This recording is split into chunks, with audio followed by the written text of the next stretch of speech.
All right, for more on this, we're now being joined by Dr. Avner Cohen, Professor of Non-Proliferation and Terrorism Studies at Middlebury Institute. Thank you so much for joining us on WION World is One, sir. Good evening.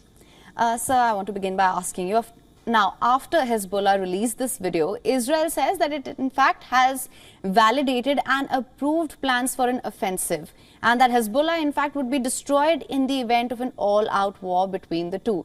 Now, in light of Israeli intelligence failures as well as this air defense breach, do you see this as an escalation? Well, it's not simply that overflight by the drone, which has not dropped anything. It was embarrassing, but as you know, it's very, very difficult to shoot down those tiny drones. And Israel is working very hard to develop some technology to deal with it.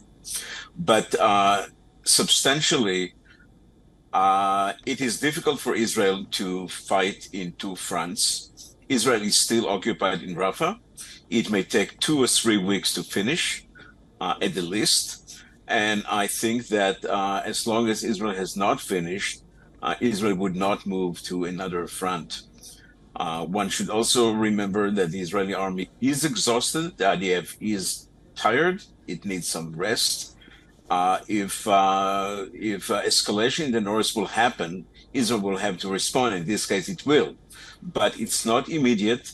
And I don't think that one should give too much immediate attention to the fact that the Northern Command, they approved some military operational plans. That's all right. This was done many, many weeks before Israel went to Rafah and nothing happened. All right, sir. But that being said, the United States, as you know, of course, has been trying to diffuse tensions between the two. With this development, do you reckon that the United States would be on edge as this risks perhaps drawing Iran directly into the war in West Asia, especially since the United States envoy was in Israel for the same purpose? No doubt. Any war right now with Lebanon creates enormous uncertainties, regional, global. It would be a major problem for President Biden, who is now already in de facto campaign mode. It would be used by candidate Trump. And obviously, the United States does not want a war. It makes it very, very clear to Israel. And that's another reason beyond Israeli domestic reasons why actually Israel is not eager to start another frontiers. So I think the desire is not to, for reasons that you mentioned, for other reasons. If Hezbollah would continue to escalate and the pressure on Israel to respond, it may lead to a war, but I don't think it's imminent in the next few days.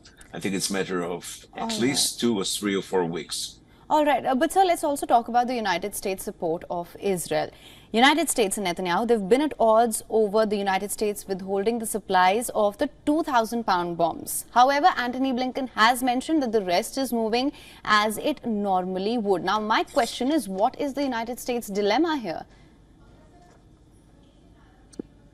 Well, first, I would say that what the Israeli Prime Minister said today was insulting to President Biden, who did incredible amount of work for Israel.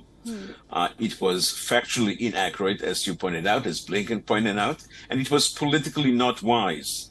There is only one delivery which is being suspended, and indeed it caused already to American retaliations. A meeting that was supposed to be an important meeting between U.S. and Israeli officials in Washington, D.C., has been suspended by the White House. The American hesitancy is indeed to give Israelis strong indications not to go to war in Lebanon. That can be prevented if there would be some kind of solution, some kind of ceasefire in the south, in the Gaza. All right. Well, Professor Cohen, thank you so much for joining us on WION World is One with your insights on this. Always a pleasure to have you. Thank you. For latest news, download the WION app and subscribe to our YouTube channel.